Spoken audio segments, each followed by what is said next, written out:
I read somewhere that you put 5 million into Ethereum. Is that correct? I'm not saying how much I'm putting into it, but I've got 100% of my liquid net worth in crypto, and about 70% of it's in Ethereum, probably more now, probably about 80-something% is in Ethereum. Would you regard yourself as Ethereum maximus? Oh, sorry. No, it's the biggest bet I've ever taken. I'm not an Ethereum maximus. I just think it's the best risk-adjusted reward. I'm an investor. Yes, I love the space. I'm passionate about the space overall and the ethos and the culture and everything that's happening. But what I'm trying to do is maximize my returns. And yes, could I make more money in Solana? Possibly, but it's riskier. Ethereum is so clear with the restricted supply. There's a supply crunch. Everybody's staking their ETH. Everything's being locked up on smart contracts. So to me, and I'm seeing institutions coming into Ethereum because they feel more comfortable there than they do with Bitcoin because of the issues we talked about, the culture within the community. So I'm like, this is the best bet to me. So so I'm not an ETH maximalist in any way. In fact, I own tons of altcoins, stuff like Solana, Avalanche, Terra, and I think everybody's doing great work, and the world should be about all of us doing great work and working together because the whole space is going to go up 100x. And if Bitcoin ends up being not 45% of it, but ends up being 20% of it, but the whole space has gone 100x, it works for everybody. You mentioned 100x, which is incredible. Where do you see that in the next 10 years, the next 15 years? So this is the fastest adoption of any technology in all recorded human history. So it's growing at 113% a year, which is twice the speed the internet was when it had 150 million users. You extrapolate that out, you get to 1 billion people by 2024. If you look at it in terms of market cap, it's about 2 trillion today, a bit over that. Most other assets are around 200 trillion, so equities, bonds, real estate. So if this is the asset class that we think it is, and it's growing at this rate, then 200 trillion is a reasonable estimate by the end of the decade. So that's an entire asset class market cap going up 100-fold. We've seen that in a stock before. We've seen that in a few things, never an entire asset class. So it's the biggest opportunity I've ever seen. I think the best way for people who aren't super connected in the space, because there's a bunch of people who know everybody and it's much easier for them. Of course. But there's a lot of incubator firms, people like Outlier in the UK, who incubate projects and will help you. So they will tell you whether you've got a good idea or not. They're kind of onboarding 100 firms at a time, and there's several of these. So go to one of the incubator projects, seek their advice, and they will help you through it all. Because there's a lot to learn, and it's really difficult. And if you're not super connected, it feels daunting. But there are people who are there to help, who are set up to do it. Yeah, and I also just want to go back actually a second, because you mentioned that institutions are looking towards Ethereum more than Bitcoin, which we're not talking about enough. And you mentioned it's because of the toxicity, but it has to be something else, surely. I'm sure people aren't, big players aren't afraid of a bit of toxicity. Well, they don't like it because it reflects on them. So they don't like to be overly involved in the space in that respect. But the reality is it's very easy for them to grasp the concept of new technology. So, as opposed to having to be an investor and talk about, the devaluation of money and fiat money and all of this stuff, which is kind of a complicated narrative for a financial institution to have, ETH is easy. It's like, this is the internet of value. We need to own a stake in it.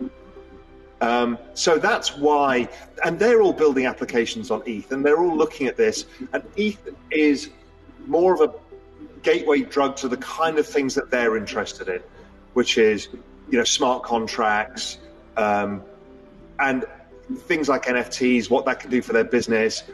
Could you put insurance contracts on NFTs? All of this is intellectually very interesting for the existing financial system and existing investors.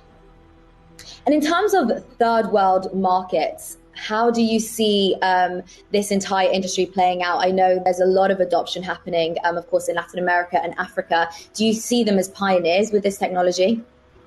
Yeah, they will be, because they can jump ahead, and we're seeing this. We saw it in Kenya when it started with M-Pesa. We're seeing it in India, where they kind of leaped ahead on a whole bunch of stuff. I think this is great. And let's go back to the NFTs. Now somebody in Sudan can mint an NFT and earn ETH, right? They couldn't do that in the world before because there was no ability for them to work in international trade without all these restrictions and bank controls and all this other stuff. So it's actually quite a big leveler. And the metaverse is a leveler because education is going to go into the metaverse as well. And that means that you can educate people in different countries who wouldn't get access to those lecturers or those other fellow students who alongside each other. It's amazing. Yeah, it's insane if you think education is going to go into the metaverse. So I wonder, how much of our time do you think we're actually going to spend inside there? Sort of creeps me out. Let me ask you the question, how much time do you spend on Zoom? Oh my God, don't ask me that. Because that makes me think I'm going to spend so much time in the metaverse. Well, you are, because it's all going to be the same thing. So your Zoom right now exists as a separate app, but in the metaverse, if you're in 3D, most of us won't be because nobody wants to walk around with goggles all the time, but it'll be part of an experience, like a 3D experience on your screen, where you can have your Zoom thing up, you can have other applications, and it all works in a better way. So it's just going to be a natural way for you to be. You're not always going to be living in that avatar world where you're representing yourself digitally. You can represent the space that you operate within, your computer screens, all of the things that you use. Again, there is no kind of final state. Everybody thinks, oh, we're all going to be walking around with VR headsets, and it doesn't have to be that. It's every digital experience and how it all seamlessly comes together. Because right now, for example, if I wanted to send you a Bitcoin via this Zoom, we can't. No. But in the future, it'll be super easy because they'll all be integrated. That's what the metaverse is. So just finally then, we can't have a conversation without talking about how crazy this week has been with meme coins. So give us your take on meme coins. Should we just be staying away from them? You know, should we be going headfirst into SHIB? What do you think? I think stuff like SHIB, it's a bit too late now. The people who were lucky were the people who kind of saw it. But these are like NFTs. They're just culture. They're culture, and it's around a joke, and it's a very different thing. It's not about, oh, this is the new Bitcoin. It's nothing to do with that. It's kind of tongue-in-cheek that I want to own this dog coin because it's hilarious and it has no use. And if enough people think that, it goes up in value. And nobody's thinking they're the world's smartest investor. They're just enjoying the kind of madness of the situation. It's the same with NFTs. So I don't have a problem with it. I own some Dogecoin for the same reason, because I think it's a community. And then you see there's a bunch of people who own it. A lot of people own it. And then suddenly you see Mark Cuban accepting it for payments. And you see Elon Musk is going to use it for something. And then you're like, oh, wow, they're actually building a network. So what you've done is started a community first and build a network out second. Okay, why not? That's basically what the opposite of what Ashton Kutcher and Gary Vee are doing. They're building out the NFTs and then building a community around that. So it's just different ways of approaching it. This is a new world. We don't know where any of this is going.